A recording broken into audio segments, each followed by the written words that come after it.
So yeah, you've got your own coaching academy and stuff now. You've mentioned it. You've had your issues with mental health and whatever, which I think is perfectly understandable. And I mean, how much of that is just related to, you see it across football, where you're being told you're going to be, you're going to have this career, and you made all these promises, and you've got it, I guess, laid out before. You had to come so many issues and whatever. Yeah, well, that wasn't really. I mean, looking back now, it started when I left Wigan. So I moved up in 2001. For 11 years, I lived down the road.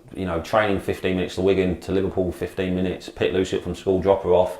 That was my routine. Walk the dog. Everything was. I was loving it. Yeah. And then all of a sudden it flipped. When I went to Sheffield Wednesday, I had to set off at like 5:30, which people have to do for work. Sure. To beat the Manchester traffic. I was getting to Sheffield Wednesday, I was the first in. Like 7:15 in the mornings, there was no one there. Yeah. And then my whole routine changed, and I struggled with it. You're in the car on your own, oh God, I wish I was at home, or you're stuck in traffic, and you're thinking, and then it starts to play on you. And for the first year I got Player of the Year there at Sheffield Wednesday. I played every game the next season.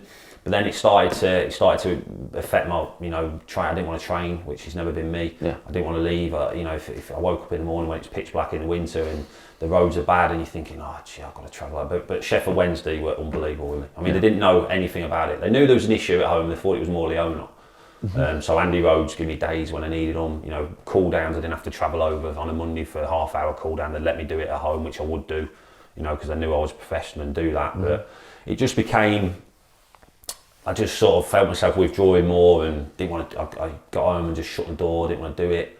And then they brought Kieran Westwood in the third season. I was relieved that I didn't have the pressure of playing then as well, which is bad. Which I guess tells you bad. The right which is horrendous. So I stuck it out that year. I was in my training kit beginning of 2016 season. So I was in my training kit, and I knew I weren't going to sign. There was a new deal on the table, because again, it was like Liverpool, amazing club, staff brilliant. If it wasn't as good as a club, I'd have left after a few weeks. But everyone there was superb with me, and special fans. They took to me straight away. But I would have left a long time ago. But I knew I weren't going to sign, and I was in my training kit, did all the body fat tests, done all the tests in the morning, and they said, "Oh, because your contract's upstairs, you need to sign it before you start training."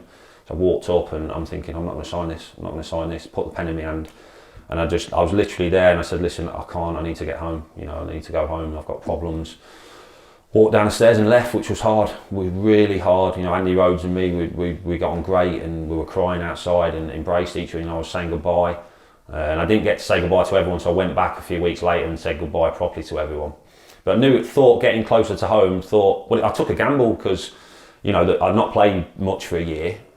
So I thought, well, if I don't get a team nearer to home, that's me done.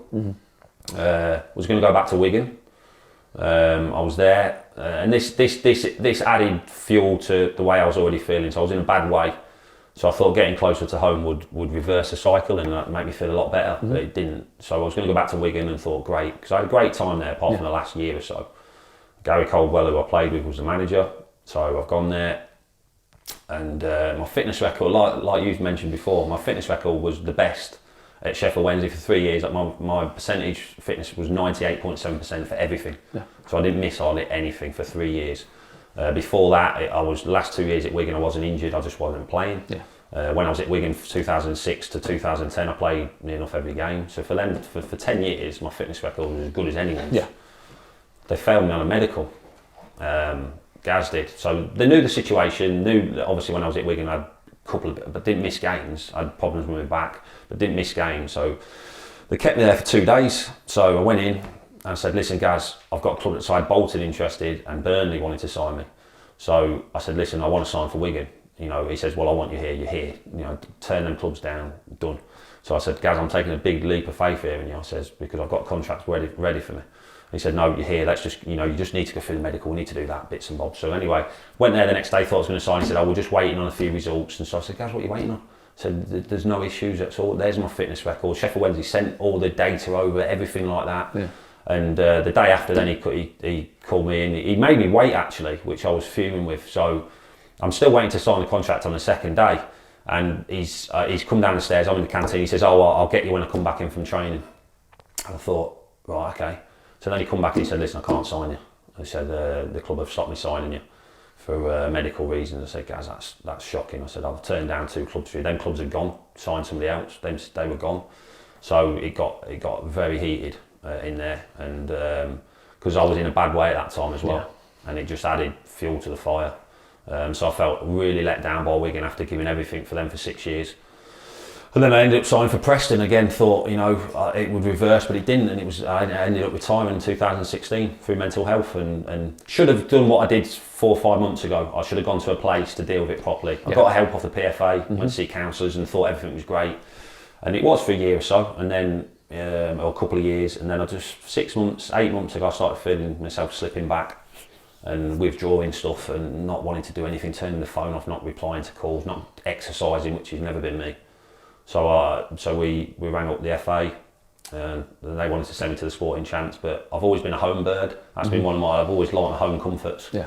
And then this is way down south, Sporting Chance, and they take the phones off you. There's no contact with your loved ones for a few days, and then they give you like half hour here and there every day with your phone. So I found a place in North Wales, Parkland Place, went there, and it was the best thing ever done. Wish I'd have done it back in 2016. And sitting here now, I feel great, feel brilliant, so positive. And like I said, the club have been amazing with me.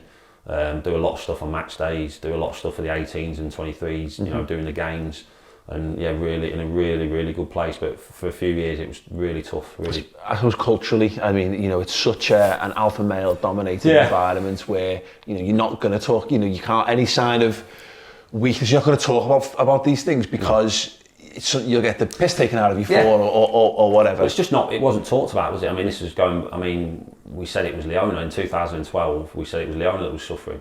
So I just thought, I can't say it's me, because back then nothing was come out. No athlete come out. There was bits and bobs, but if I'd come out and said I was depressed, as you said, you'd have probably got laughed at. Yeah. Why are you depressed? You got money, all the usual rubbish that gets labelled at players and whatever. But it was really tough times, really tough, not just for me, but for Leona as well, and Lucy.